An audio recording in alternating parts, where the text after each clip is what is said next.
Good morning, good morning. It's Tuesday morning and we're ready to carry on with Al's adventures. Okay, he was a little bit sentimental, wasn't he, yesterday, which, nothing wrong with that. I think that's lovely. But let's see what's going to happen now. Chapter 64. Where are we headed? I asked Pie. Let's go down the slip road to the beach. You can build up a good head of speed. I know we could go on the path down to the small bay. It might be faster. Pie looks at me doubtfully. Culvercott's beach is cut into two bays where a low cliff juts out and divides the beach. The smaller bay has a smooth, tarmacked path leading down to it, perfect for homemade go-karts. Except in 1984, it isn't as yet tarmacked. We stop at the top and look down at the rough, pebbly surface. That's lethal, that is, says Pie, and turns immediately to walk over the cliff top to the other bay. The tide is higher than I've ever seen it, and the steel grey waves are pounding the sea wall and splashing over the promenade below. What we call the slip road is a long and steep path with grass either side and a wide curve leading from the cliff top down to the beach, where today the sea is high enough to cover the sand. About halfway down the path, on the arc of the bend, it joins up with the grandly named promenade, which is really just the top of the sea wall with 2 or 3 benches where old people go to sit. So this, I think to myself, is the path that killed my dad. It's an odd thing to think, I grant you, but that's what is going through my mind, as well as a nervous calculation about what will actually just happen next.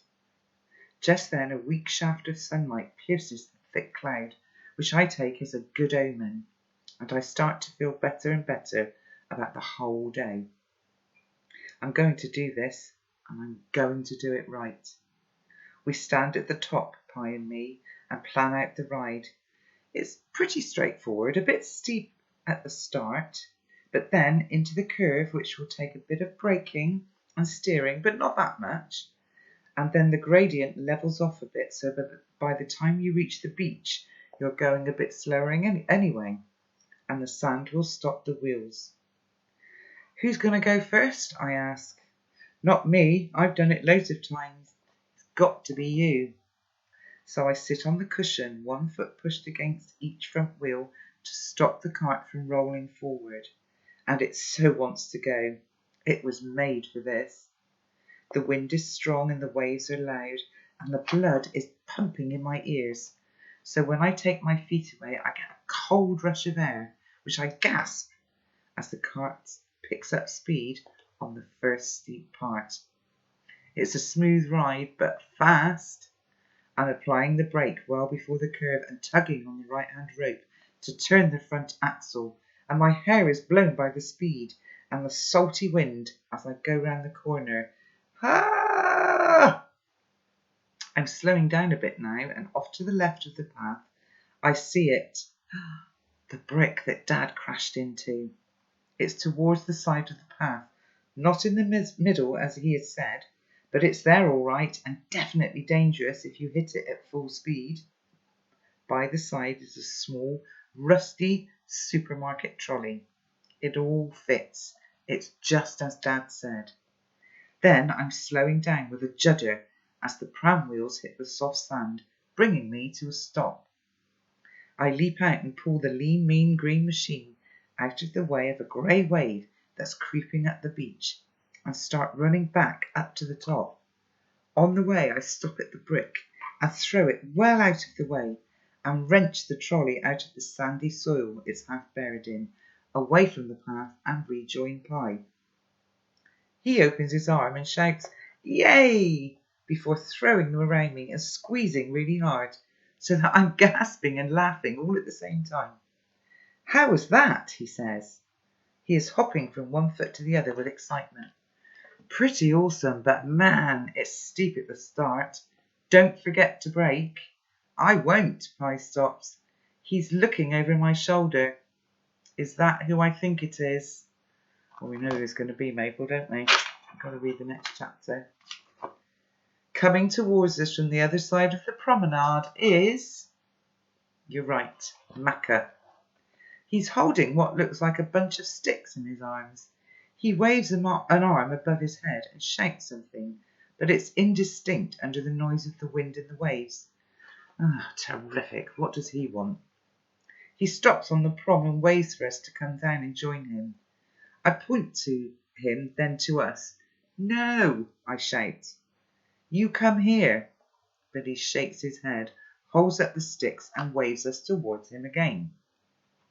Pi says, you go and see what he wants. I'll ride down in a minute. I just want to shorten the string a little bit. He kneels down and starts untying the steering rope from the front axle. I figure it's safe to let him ride the cart. After all, I've got rid of the brick and the shopping trolley now. When I get near to Macca, I see that he is placing the sticks of 3 huge firework rockets into a hollow tube that he's shoved into the ground. And he's got the same mean grin on his face as he had the very first time I saw him. Now, Macca wasn't up to any good, was he, with that bunch of friends when Al first saw him?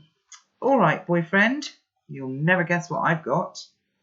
He gurgles a manic-sounding laugh and bares his yellow teeth.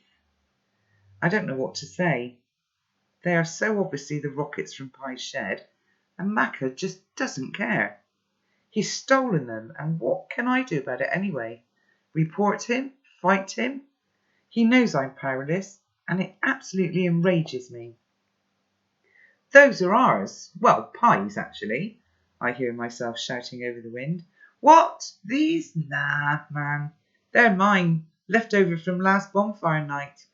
He's lying, obviously, but so brazenly that he just carries on without a pause. Look, I've taped them together with sellotape. And he has. And the blue touch papers of each rocket have been twisted together too. And it gets better. Out of the zip pocket of his anorak, he brings a jam jar filled with liquid. Opening it up carelessly, he spills half the contents onto his sleeve as he pulls from the jar a long string that has been soaking and chucks the jar on the ground. I haven't got a good feeling about this, Maple. Oh, it's lighter fluid, he explains, and this is the extra long fuse. He twists the string around the blue touch papers and trails it across the ground. It's only about 1 metre long, so I don't really see the point. But what happens next changes everything. Honestly, changes everything. Now for the masterstroke, says Macca proudly. Get yourself a look at this, man. He turns the rockets around so that for the first time I can see the other side, and taped onto them is an empty toilet roll, with one end flattened down and stuck, so it's a tube with a closed end. I'm getting a funny feeling. It's going to be the first, and he says something that I don't catch, because just then a big wave crashes into the sea wall and sends a fine spray over the two of us. Here, steady, he shouts at the sea. Don't get me rockets wet. The first what? This is Ace. Oh gosh, Maker, all right. Right, bear with me. This is Ace. It's the first rat in space. Out of the other anorak pocket, he takes Alan Shearer. I found him in our bunker. He's holding him far too tightly, and Alan Shearer bites him. Oh, you little devil! You deserve what's coming to you. That's not a rat. That's my hamster. Your hamster? How come? How the heck can it be yours? Don't be such a moron. It's a rat with a deformed tail. Oh, gosh. Vermin running around my bunker. And this is what we do to vermin. Especially ones that bite. Ow! Alan Shearer bites him again as Macca shoves him headfirst into the toilet tube. Oh, I think I'm getting this, Maple. First rat in space. I think he's thinking of sending him up on a firework rocket. Well, I feel like I don't want to go on, but we have to, don't we? Okay. No, I shout. No, you can't. I try to reach out for the rocket contraption, but Macca shoves me away. Then he turns to grab me, one hand gripping my jacket and the other grabbing a handful of my hair. He puts his face close to mine, and I can taste his breath as he hisses. Who says I can't? I blinking well can, and I blinking well will. He practically picks me up and marches 2 or 3 steps up the grass bank before throwing me hard onto the ground, so that all of the air in my lungs is forced out. Just as I'm managing to draw in some oxygen, Macca delivers a brutal, vicious stamp with his boot on my stomach, and I think I actually black out for a second, with pain and breathlessness. When I regain my senses, I can see Pi fiddling with the string on the cart, but he hasn't seen our confrontation. He's just getting into the cart, preparing to set off. Macca's back at the rockets now and bending over the fluid-soaked string, trying to coax a flame from a cigarette lighter. But the wind is too strong. What happens next is something I can remember in every detail, but I wish I couldn't. I really do. But I can. Oh, Maple, we're going to have to leave it there. There were some things there that I wasn't expecting. I don't know about you. But it is a children's book, so I feel confident in that. But anyway, well, I hope you enjoyed that. I'm not saying enjoying those bits, but, you know, it's being realistic, isn't it, about how some people think sometimes, how sometimes in our world not everything is all lovely and rosy and nice, but I always think positively, Maple, and so should you. This story will pan out. Anyway, I will leave you with that. Have a lovely evening, and I will see you again tomorrow, which will be Wednesday.